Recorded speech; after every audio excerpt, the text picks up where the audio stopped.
ውድ ተመልካቾች ሰላም ጤና ይስጥልን። ከኢሳት ነጻ ህዝብ ሚዲያ የሰዓቱን ዜና ይዘን ቀርበናል። ከዜናው ጋር ደረጀ ይልማ ነኝ። የኢትዮጵያ ሀገራዊ ምክክር ኮሚሽን ለአጀንዳ ቀረጻ የሚውል የአሰራር ስርዓት ማጽደቁን ገለጸም። በጥቂት ሳምንታት ውስጥ ይጀመራሉ የተባሉት የትግራይ ክልልና የማረሚያ ቤቶች አጀንዳ ማሰባሰብ ተግባራት እስካሁን እንዳልተጀመሩ ተገልጿል። መሳይ ገዛኸኝ የኢትዮጵያ ሀገራዊ ምክክር ኮሚሽን በትግራይ ክልል አጀንዳ የማሰባሰብ ስራ ለማከናወን የሚያስችሉ ተግባራትን ከ2017 ዓ.ም የመጨረሻዎቹ ወራት ጀምሮ ሲሰራ እንደነበር ገልጿል። ከወራት በፊት ደግሞ የትግራይ ክልልን ምክክርና በማረሚያ ቤት የሚገኙትን ዜጎች አጀንዳ የማሰባሰብ ስራ እንደቀረውና ይህንንም በሳምንት ጊዜ እንደሚያጠናቅቅ አስታውቆ ነበር። ሆኖም እስካሁን የሁለቱ ቦታዎች ምክክር ጉባኤ አለመጀመሩን በማንሳት ሂደቱ በምን ደረጃ ላይ እንዳለ ኢሳት ኮሚሽኑን ጠይቋል። የሀገራዊ ምክክር ኮሚሽን ቃል አቀባይ ጥበቡ ታደሰ የሚከተለውን ምላሽ ሰጥተዋል። አስቻይ ሁኔታዎች ተፈጥረዋል ሳይሆን አስቻይ ሁኔታዎችን ለመፍጠር ስራዎች እየተሰሩ ነውና እነዚህ ሁኔታዎች ደግሞ ከጊዜ ወደ ጊዜ መሻሻል እየታየባቸው ነው የሚል ነው ከኮሚሽኑ ጋር ትግራይን በተመለከተ ሲገለጽ የነበረው እኔ እስከማውቀው ድረስ ማለት ነውና ከጊዜ ወደ ጊዜ መሻሻሎች አሉ። አሁንም እነዛ መሻሻሎች እንደተጠበቁ ናቸው። ግንኙነቶች ቢያንስ አሉ ከሚመለከታቸው ባለድርሻ አካላት ጋር እዛም አካባቢ ላይ በትግራይ የሚንቀሳቀሱ ሚዲያዎችም የዚህ የምክክሩ ጉዳዩ ላይ መነጋገር አንዳንድ ሀሳቦችን መለዋወጥ የጀመሩበት ሁኔታ አለ። መሻሻሎች አሉ። ነገር ግን እስካሁን አስቻይ ሁኔታ ተፈጥሮ ስራውን አክቹዋሊ ማከናወን አልተቻለም። የማረሚያ ቤት ዜጎች አጀንዳን በሚመለከት ኮሚሽኑ ጊዜ በሚቆጥብ መልኩ እንዲካሄድ እየሰራ እንደሆነም ቃል አቀባዩ ተናግረዋል። በማረሚያ ቤቶች በኩልም በኮሚሽኑም በኩል የተለዩ ያጋጠሙ ወይም ደግሞ ስራው እንዳይካሄድ ያደረጉ የተለዩ ነገሮች የሉም። ነገር ግን ያው ካለው ጊዜ አኳያ እና ደግሞ መጠናቀቅ ያለባቸው ሌሎችም ስራዎችም ስላሉ ከታራሚዎች አጀንዳውን የማሰባሰብ ስራው በምን መልኩ ቢኬድ ጊዜ ቆጣቢና የተሻለ በሆነ መንገድ ሊከናወን ይችላል የሚለው ላይ የኮሚሽኑ ምክር ቤት እያየው ያለ ጉዳይ ነው።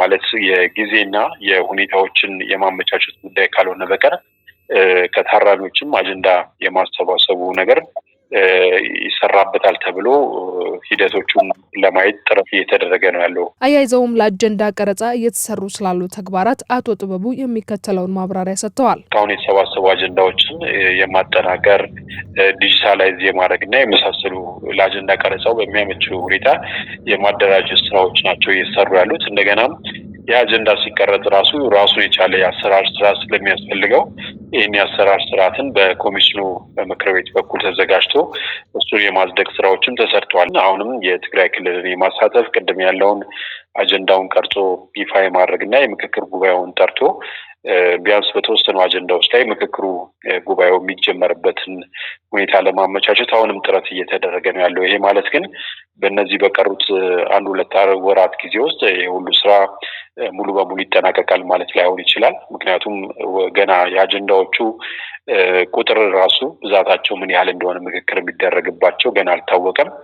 እንደገና ደግሞ በአጀንዳዎቹ ላይ ደግሞ ተሳታፊዎቹም ለመግባባት የሚወስድባቸውም ጊዜ እንግዲህ ወደፊት የሚታይ ነው የሚሆነውና ከዚህ ጋር አኳያ እንግዲህ በቀሩት 1-2 ወራት ጊዜ እነዚህ ሁሉ ስራዎች ይጠቃለላሉ ማለት ላይሆን ይችላል።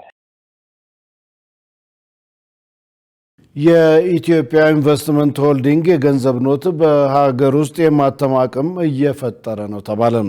የኢትዮጵያ ኢንቨስትመንት ሆልዲንግ የገንዘብ ኖትን በራስ አቅም የማተም ስትራቴጂካዊ አቅም እየፈጠረ መሆኑን ጠቅላይ ሚኒስትር አብይ አህመድ ገልጸዋል። ጠቅላይ ሚኒስትሩ የፋይናንስ ምርታ በኢትዮጵያ በሚል መሪ ሀሳብ በተካሄደው የውይይት መድረክ ላይ እንደገለጹት ኢትዮጵያ የገንዘብ ኖትን በተለያዩ ሀገራት ሄዳ ማሳተሟ ያለውን አደጋ ለማስቀረት ሆልዲንጉ በሀገር ውስጥ የማተም አቅም እየገነባ ይገኛል።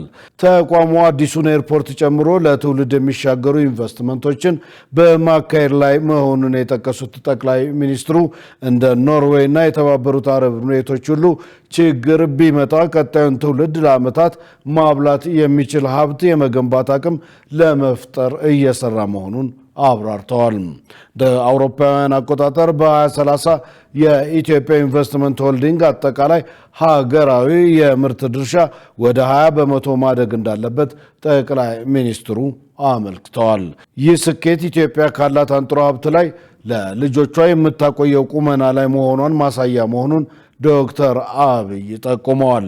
ሀብታችን ከአባቶቻችን የወረስነው ብቻ ሳይሆን ከልጆቻችን የተበደርነው መሆኑን በመገንዘብ አብልጦ ማቆየት እንደሚገባ ተመላክቷል።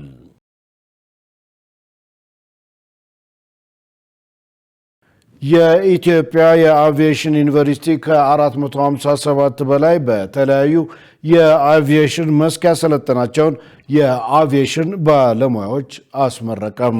በአፍሪካ ትልቁና ዘመናዊ የኢትዮጵያ አቪዬሽን ዩኒቨርሲቲ በዛሬው ዕለት ከ457 በላይ በተለያየ የአቪዬሽን መስክ ያሰለጠናቸውን የአቪዬሽን ባለሙያዎች አስመርቋል። ባለሙያዎቹ የሰለጠኑባቸው መስኮችም በአውሮፕላን በረራ፣ በቴክኒክና በበረራ አስተናጋጅነት መሆኑ ተገልጿል። የኢትዮጵያ አቪዬሽን ዩኒቨርሲቲ ከኢትዮጵያውያን በተጨማሪ ከተለያዩ የአፍሪካና ከተለያዩ የዓለም ሀገራት የመጡ ዜጎችን ጭምር በአቪዬሽን መስክ ስልጠና እየሰጠ ይገኛል። ከእነዚህ ውስጥም የዩጋንዳ፣ የማዳጋስካር፣ የናይጄሪያ፣ የኮት ዲቫር፣ የሩዋንዳ፣ የሴኔጋልን ጨምሮ ከበርካታ የአፍሪካ ሀገራት በተለያየ የስልጠና መርሃ ግብር ወደ ስልጠና ማዕከሉ እንደሚመጡ ተጠቁሟል። እንዲሁም ከየመን፣ ከቻይናና ከሌሎችም ሀገሮች የአቪዬሽን ዩኒቨርሲቲውን መርጠው እንደሚመጡ በመድረኩ ተመልክቷል። በመርሃ ግብሩ የኢትዮጵያ አየር መንገድ ግሩፕ ዋና ስራ አስፈጻሚ መስፍን ጣሰውን ጨምሮ ዲፕሎማቶች፣ ከፍተኛ የስራ ኃላፊዎች፣ የተመራቂ ተማሪ ቤተሰቦችና ሌሎች ጥሪ የተደረገላቸው እንግዶች ተገኝተዋል።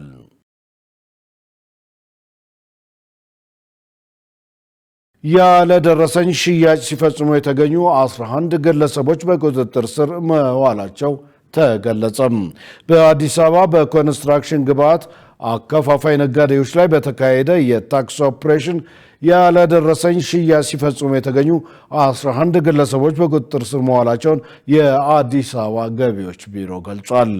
ቢሮው ጥር 8 ቀን 2018 ዓ.ም መርካቶን ጨምሮ በከተማዋ በተለያዩ አካባቢዎች የኮንስትራክሽን ግብዓቶች በሚሸጡ የንግድ ድርጅቶች ላይ ባካሄደው የተጠና የኦፕሬሽን ተግባር 10 ድርጅቶች በሕግ የተጣለባቸውን የደረሰኝ አጠቃቀም ግዴታ ባለመወጣት ያለ ደረሰኝ ግብይት ሲፈጽሙ እጅ ከፍንጅ ተይዘዋል ብሏል። በዚህም ከድርጊቱ ጋር በቀጥታ ግንኙነት ያላቸው 11 የንግድ ስራው ባለቤቶችና ሽያጩን ያለ ደረሰኝ ሲያከናውኑ የነበሩ ሰራተኞች የመንግስትን ግብር ለመሰወር ያለ ደረሰኝ ሽያጭ ሲፈጽሙ እጅ ከፍንጅ ተገኝተው በቁጥጥር ስር የዋሉ መሆናቸውን አሳውቋል። የኦፕሬሽን ተግባሩ ከአዲስ አበባ ፖሊስ ጋር በመቀናጀት መካሄዱን የገለጸው ቢሮው በቁጥጥር ስር የዋሉት ግለሰቦች የመንግስትን ጥቅም ለማሳጣት ከታክስ አስተዳደር አዋጅ በተጻረረ መልኩ ያለደረሰኝ ሽያጭ በመፈጸም ወንጀል ተጠርጥረው በአሁኑ ወቅት ጉዳያቸው በፖሊስ ተይዞ ለፍርድ የሚቀርቡ ይሆናል ተብሏል። ቢሮው ባለፉት 2 ሳምንታት በጎማና በኤሌክትሮኒክስ ነጋዴዎች ላይ ባካሄደው ተመሳሳይ ድንገተኛ የኦፕሬሽን ተግባር 20 የሚደርሱ ተጠርጣሪዎች ያለ ደረሰኝ ሽያጭ ሲፈጽሙ እጅ ከፍንጅ ተይዘው በሕግ ቁጥጥር ስር ማዋሉን አስታውቋል።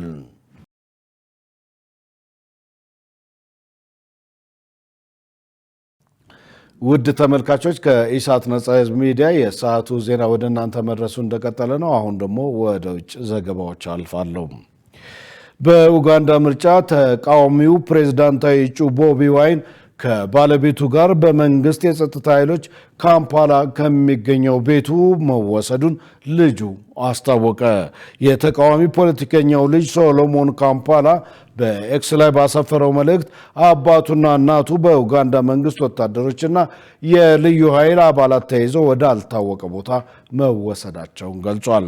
ቀደም ሲል ለቦቢ ዋይን ቅርብ የሆነ ምንጭ ወታደሮች አጥር ጥሰው በመግባት አስገድደው በሄሊኮፕተር እንደወሰዱት ተናግሮ ነበር። ቦቢ ዋይን ሐሙስ ተካሂዶ የድምፅ ቆጠራው እየተካሄደ ባለው ምርጫ ለ7ኛ ጊዜ የሚወዳደሩት ፕሬዝዳንት ሙሴቬኒ በሰፊ ልዩነት እየመሩበት ያለውን ሂደት ታማኝነት ላይ ጥያቄ አንስቶ ነበር። የአካባቢው ፖሊስ ስለ ክስተቱ በተጠየቀበት ጊዜ የሚያውቀው ነገር እንደሌለ ገልጿል። በፕሬዝዳንታዊ ምርጫ በስልጣን ላይ ያሉት ሙሴቬኒ ዋነኛ ተፎካካሪያቸው የሆነውን ቦቢ ዋይንን በከፍተኛ ልዩነት እየመሩ መሆናቸው ተነግሯል። የምርጫው የመጨረሻ ውጤት ዛሬ ቅዳሜ ይፋ ይደረጋል ተብሎ ይጠበቃል። ከሐሙስ ጀምሮ መንግስት በመላው ኡጋንዳ የኢንተርኔት አገልግሎቶችን እንዲቋረጡ አድርጓል። ቶኒ ብሌር እና ማርኮ ሩቢዮ ጋዛን በጊዜያዊነት የሚያስተዳድረው የሰላም ቦርድ አባል ሆኑ።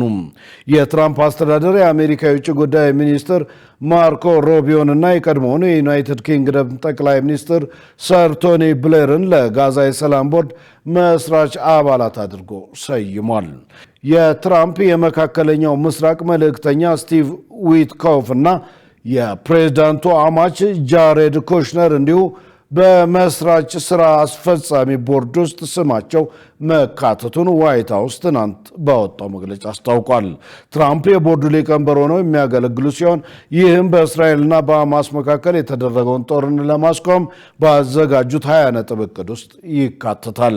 ቦርዱ የጋዛን አስተዳደር በጊዜያዊነት መቆጣጠርና መልሶ ግንባታውን የማስተዳደር ኃላፊነት የሚጠብቀው ሲሆን በተጨማሪም የግል ድርጅት ኃላፊ የሆኑት ማርክ ሮዋን፣ የዓለም ባንክ ኃላፊ አጃይ ባንጋ እና የአሜሪካ ብሔራዊ የደህንነት አማካሪ ሮበርት ጋብርኤል በቦርዱ አሉ።